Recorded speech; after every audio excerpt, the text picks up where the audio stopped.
Welcome back to All This Math. This is Professor Parker. If you're here, hit the like button. If you're not subscribed already, go ahead hit the subscribe button. Also, if you have any questions about what I attempt to explain with partial quotient division, please put your questions in the comment section. And also, when you finish watching this video, send this link out to at least two people. All right, so what are we doing today? We are using partial quotient division, right?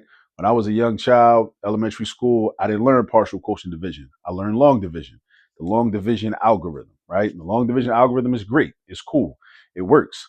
But one of the things that'll benefit your children is learning as many methods of you doing division as possible, because that's going to increase their number sense. That's going to increase their comfort with mathematics and going to better prepare them for algebra and successive higher level math classes. All right. So you want your children to learn as many different methods of doing division as possible.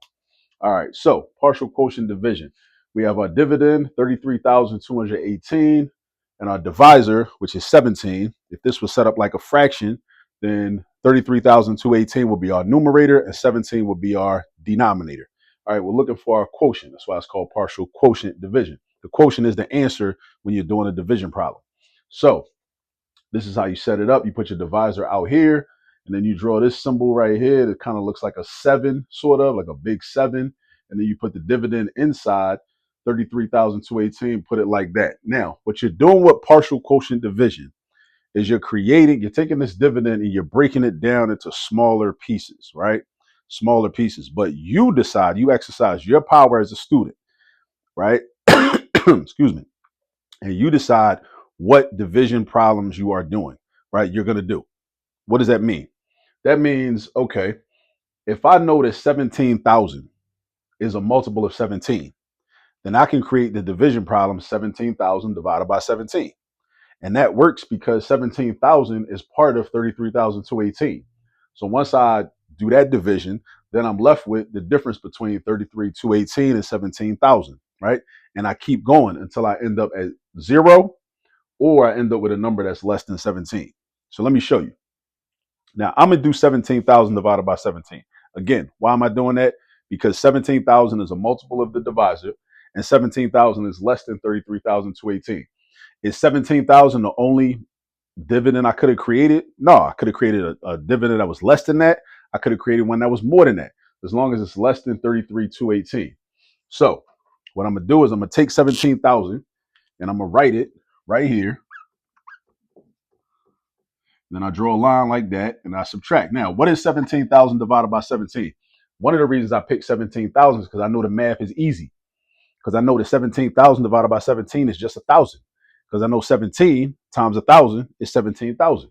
So I know my partial quotient, this is 1,000 right here, is one of my partial quotients, right? Because we're going to end up with a few partial quotients and we're going to add them up, right? The parts to create and find our final quotient or our total quotient, which is going to be our final answer. All right, so now I do my subtraction. 8 minus 0 is 0. 1 minus 0 is 1. 2 minus 0 is 2. Now, using this method of subtraction, I don't want to end up with a negative.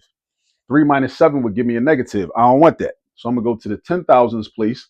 I'm going to borrow 10,000 from this 30,000, leaving me with 20,000 right there. I'm going to put the 10,000 with the 3,000. That's going to give me 13,000. So now I got 13,000 minus 7,000, which is 6,000. Then I got 20,000 minus 10,000, which is 10,000. So that leaves me with 16,218. All right. So now, again, I'm taking my original dividend and I'm making it smaller and smaller by picking parts of it, and they're numbers that are multiples of my divisor.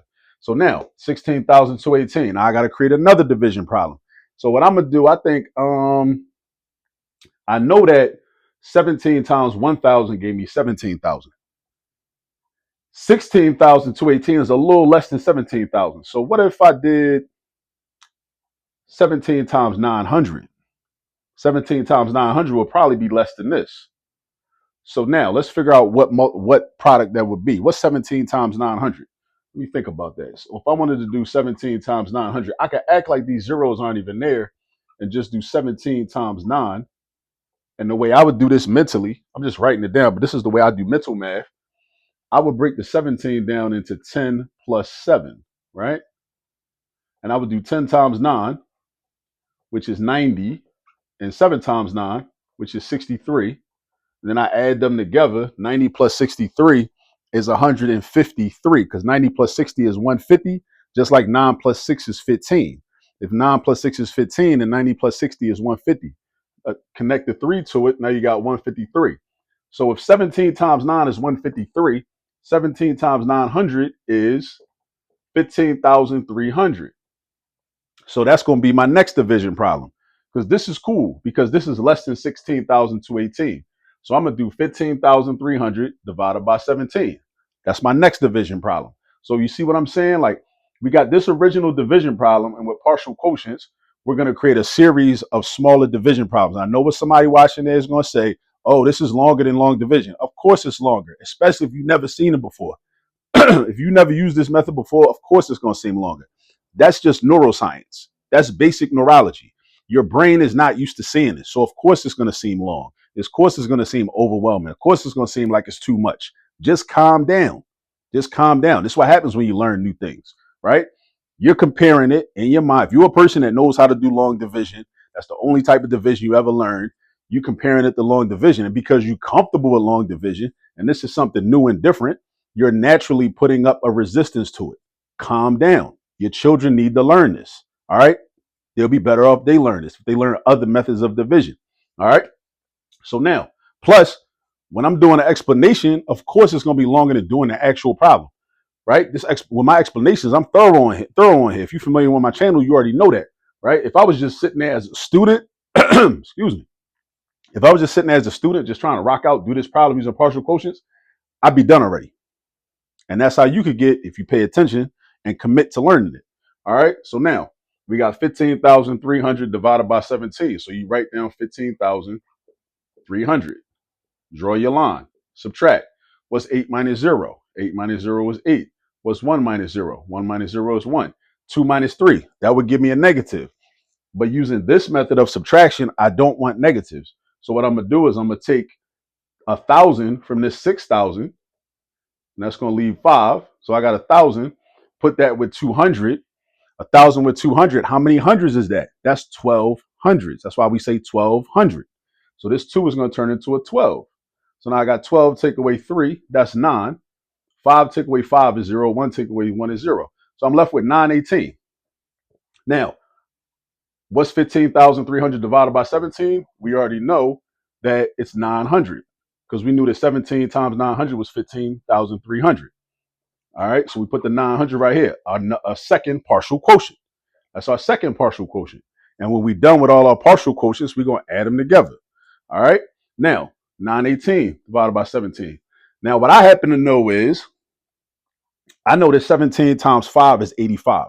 And doing this method, using this method requires that you have some comfort and some fluency with multiplication facts. So, like, because I know that 17 times 5 is 85, I know that 17 times 50 is 850. And 850 is less than 918. So that's going to be my next division problem. So now I'm going to do 850 divided by 17. 850 divided by 17. So I'm going to put 850 right here. 850 divided by 17 is going to be 5 because I know 17 times 5 is 85. 10 times 5 is 50. 7 times 5 is 35. 50 plus 35 is 85. So 17 times 50 must be 850 because you attach the extra 0. All right. So that's going to be 50. Another partial quotient. So we had 1,000, we had 900, we had 50.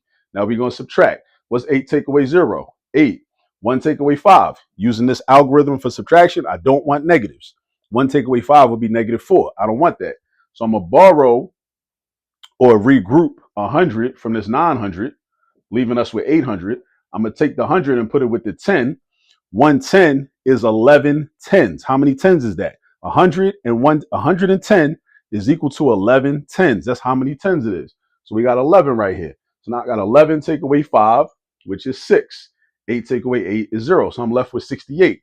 Now, again, because I know multiplication facts, I know some 17 facts. I know that 17 times 4 is 68. So this problem is not going to have a remainder, right?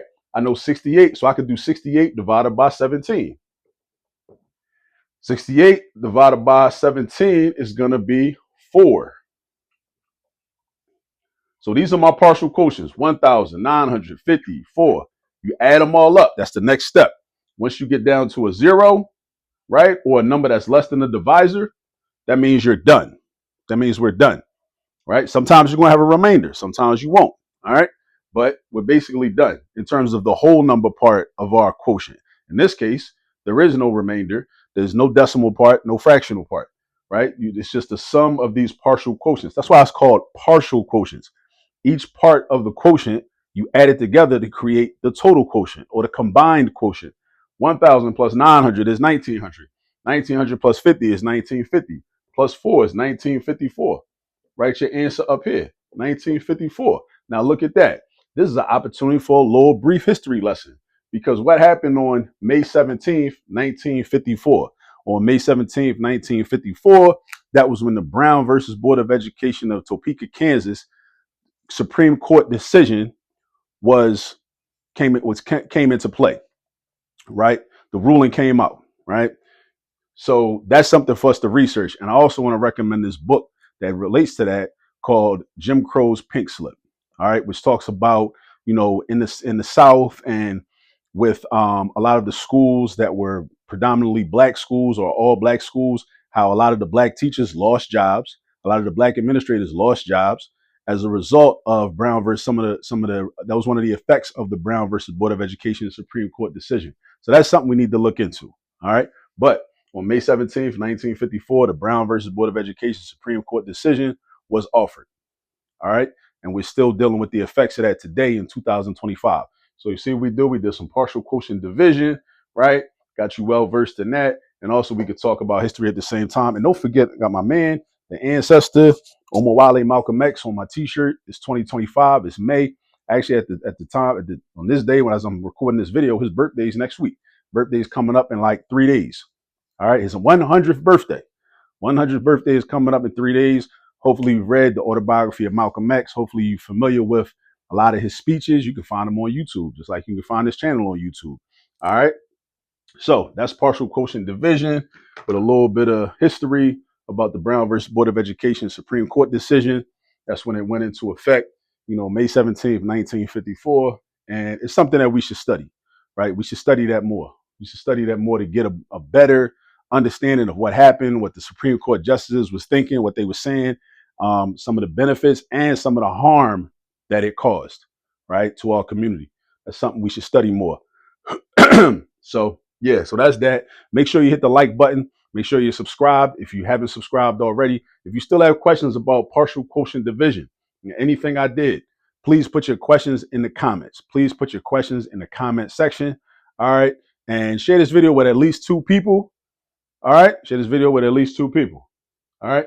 And I'll see you all in the next video. Peace.